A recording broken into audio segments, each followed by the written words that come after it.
حکمتیار پر طالبانو سختې نیوکې وکړې، وایي پر امیر هم نیوکه کیدای شي. باید د فرعي مسایلو پر ځای پر اساسي قانون او پارلمان بحث شوی وای. جزئیات همدلته وګورئ او چینل هم سبسکرایب کړئ. د افغانستان د حزب اسلامي ګوند مشر ګلبدین حکمتیار ویلي اسلام وګړو ته د بیان د ازادۍ د حق ویلو او په خپل منځ کې د نظر د اختلاف درلودلو حق ورکړی او په یو اسلامي نظام کې پر واکمن یا امیر المؤمنین هم نیوکه کیدلی شي. نوموړي دا څرګندونې د جمعې په ورځ کابل کې د جمعې د لمانځه په خطبه کې کړې دي. د نوموړي له دې څرګندونو څو ساعته وړاندې د طالبانو مشر ملا هیبت الله اخوند هم کابل کې د دیني عالمانو رابلل شوې لویې غونډې ته وینا کړې وه.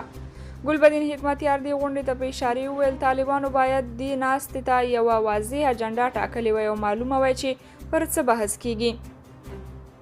نوموړي همداراز پر طالبانو نیوکه وکړه چې په دې ناسته کې یې ښځو او سیاسي اشخاصو ته بلنه نه ده ورکړې. نوموړي وویل اسلام د بیان د ازادۍ حدود ټاکلي دي او هیڅ نظام او واکمن له خپله ځانه د ټاکلو یا بدلولو حق نه لري. ګلبدین حکمتیار زیاته کړه چیرته چې سانسور وي، چیرته چې د خلکو پر خلو پلستر وهل شوی وي او حق ویل ګناه وګڼل شي، هلته د فساد ریښې ډېرې غځېږي، ورو ورو یې جرړې دومره ژورې لاړې شي چې نظام رانسکور کړي.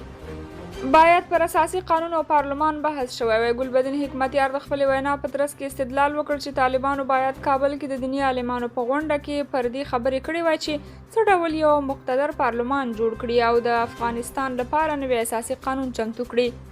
نوموړي ویل دا مهال په هیواد کې یو شمېر مهم مسایل دي چې باید په اړه یې بحث او پریکړه وشي. نوموړي په دې لړ کې د نجونو د زده کړو ستونزې ته اشاره وکړه او له طالبانو یې وغوښتل چې باید دې برخه کې خپله تګلاره واضح کړي او خلکو ته ځواب ووایي.